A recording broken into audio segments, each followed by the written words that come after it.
This is me, enjoying my Mk4 Supra with a newly rebuilt engine.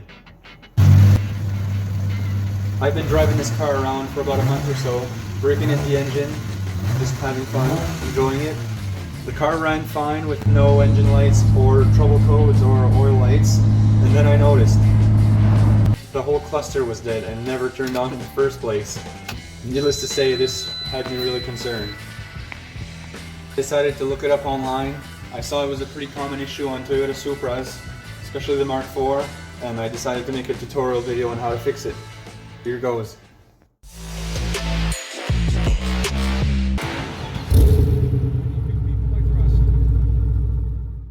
First thing we're going to do is just disconnect the battery.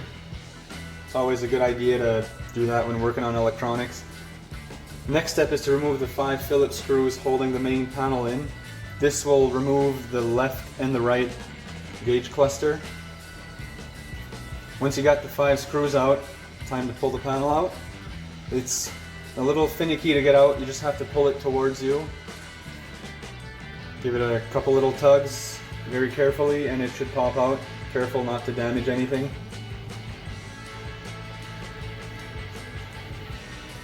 As you can see, the whole thing comes off with both clusters at the same time.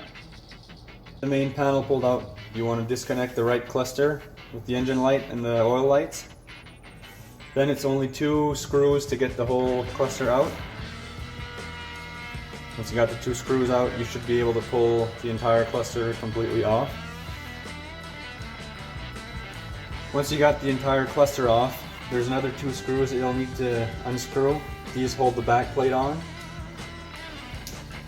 Once you got the 2 screws off, you'll be left with this. You can see the 4 lights for the ABS, check engine, oil pressure, and oil level.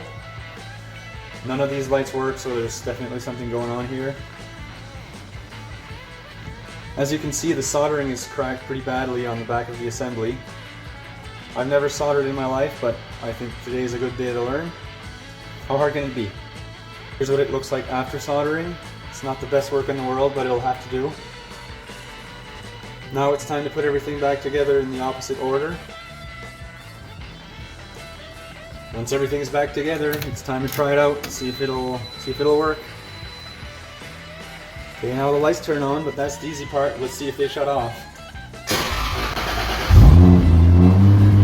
There you go. I'd call that a pretty good success. I'm happy with that. Cheers, everybody. Please subscribe for more Supra content.